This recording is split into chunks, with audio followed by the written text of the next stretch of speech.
Marty Reed and Jerry Gare with you at the score. Parker 400, and that is Brian Collins. And Jerry, Brian was leading but stopped to help another driver in an accident. He was trying to pass the guy. He flipped. Brian was worried about him. He waited till help came. Cost him about 20 minutes, and it may cost him the race. The man who has taken over the lead unofficially from our standpoint is right there. That is Danny Lentner, age 61, not thinking about retirement yet.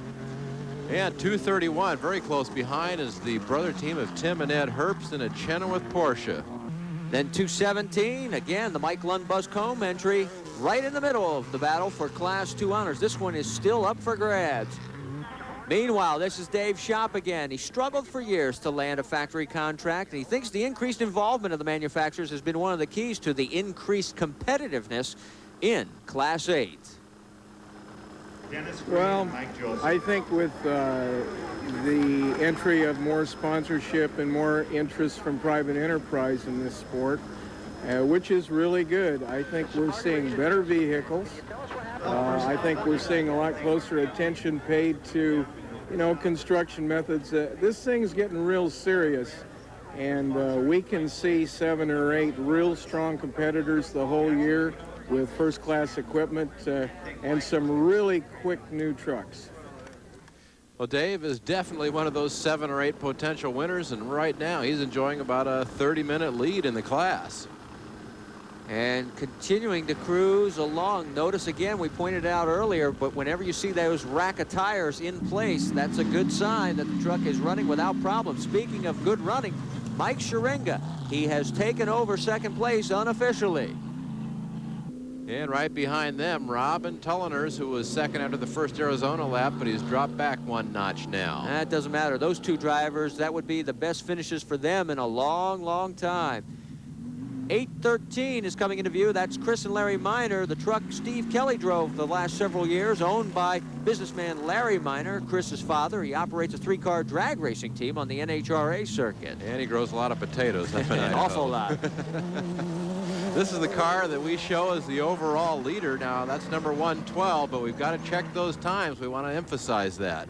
725, the team of John Johnson and Chuck Johnson, who are not related. Well, Johnny Johnson was with Simon & Simon last year, helping them win the Class 7S title and take second in 7 4x4. And the year before that, he helped Mike Leslie win the 7 4x4 title. And B.F. Goodrich got the 2 of them together with put a good team together, and I think that they've got a good chance to win this title again this year. Here's 759, Scott Douglas and Ted Kendall in another Ford Ranger. Douglas and Chuck Johnson teamed up late in '86 and won the 7S title in '87, but the team split late last season. Douglas is now out on his own. 757 is the Yokohama Toyota of Malcolm Vinci and Mark Hansen, and they're running 4th right now in 7S. And Manny Scara is having things his way right now.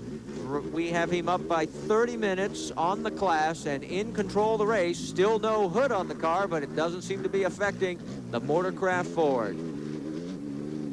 Now, Roger Mears is running back in 2nd place. He was an hour down, but he's made up more than 30 minutes on Manny. And with, when we talked to Roger at the beginning of the show, he said he was going to keep running no matter what, and I think that strategy has paid off for him. Maybe too little too late, but it'll be a big boost to the team if they are able to put this together. Rogers had problems with broken hubs. The team is now starting to wonder if maybe because the truck is so fast with so much wheel travel, it's stretching parts beyond their intended limits. Well, this is Jack Johnson continuing to set the pace in Class 4 with no problems so far as he streaks towards the finish line. And number 500, the Unlimited Baja Bug defending class champions, Hartmut and Wolfram Clawwitter. The brothers won 6 of the 8 races that they ran last year, and they're getting pressure in this one from the ATV racing star, Marty Hart, who's about 5 minutes behind them. A good debut for him in a 4-wheel class. Well, that's Steve Kelly moving up on the Clawwitters. He is not concerned about them. He's trying to make up lost time in contention in Class 4. 2 different classes, 2 different types of vehicles, but again, everybody races over the same course, and you get a lot of passing going on in those situations. Now, Rod Hall in number 410 has taken over 2nd place from Kelly. He's about 30 minutes down, though, to Jack Johnson, and I think he'll need a lot of help to pull out a victory in this one. Truck running good so far, it sounds like. 102, James Barbo of Las Vegas. Now he is in contention for Class 1 honors. 505, the Unlimited Baja Bug of Greg Sandin and Larry McCallum from the Imperial Valley in California, and they're running about 3rd place right now. And number 900, LaPlante VW of defending overall points champion Nick Gross and Joe Valentine. They kicked off their title-winning season with a victory here last year. And behind them, number 406 is the Jeep Honcho of Don Yostin and Larry Monroe, and they're 4th in Class 4 with 1 lap to go. Now, we told you that this is a timed event, and some of the early finishers are now approaching the finish line. That is Brian Collins. Now, whether or not he is going to win this race overall, we do not know yet, because Danny Lentner's pulling in, but looks like he's got a bit of a problem, Jerry. Well, he's pulled over to one of the pits there. I think he's bypassed the checkpoint. He's backing up now. He needs to get that chit from that man right there in his cup to officially be called a finisher. And now he's going to streak right in there behind Collins and hopes he hasn't lost enough time to cost him the lead. We'll have to wait for that. Meanwhile, out on course, the 116 is William and Brian Church. They are going to finish 3rd in Class 1 at the present rate. And you can see how the sun is fading fast.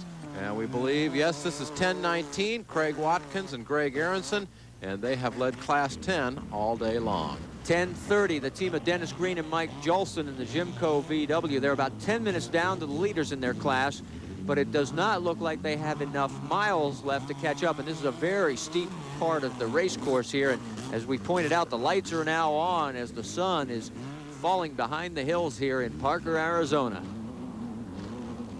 Good battle for position here, Jerry. Still a lot of racing going on out here. A lot of the class championships with this many vehicles are still being contested pretty hotly. That's 558, Tom Lake and Rich Roberts out in front, and they're being pursued by Robert Whited and Carl Haynes, who won the class here a year ago. Then 239 is the Raceco Porsche of Matt McBride and Steve Serapis, and right behind them, 556, Ross Kraft and Alan Cook. They're from Palmdale, California. And we've been following the fates and fortunes of 799, the Simon Brothers Ford Ranger, and they are running comfortably. They have a big lead now that Jerry McDonald's dropped out with engine problems, but there's still a ways to go for this particular vehicle in this class. The race has a 12-hour time limit, and many of the competitors will use every bit of it. Well, that was Chris Robinson in the Jeep Comanche. He is leading Class 7S. To give you an idea, there's 2 class leaders there. Now this is Chuck Johnson and Johnny Johnson, the Ford Ranger. Johnny Johnson at the wheel. Chuck drove the California side and plans to turn it over for the rest of the way to Johnny. Johnny's a real veteran, and if anybody can pull out this Class 7S win, it's a close battle. Johnny Johnson can. Well, look who's coming into view. Roger Meir said he was going to finish come hell or high water, and he is plugging along in that direction. He may still have a chance. Manny Scara is having brake problems. Stay with us. We're heading for the finish line at the score, Parker 400.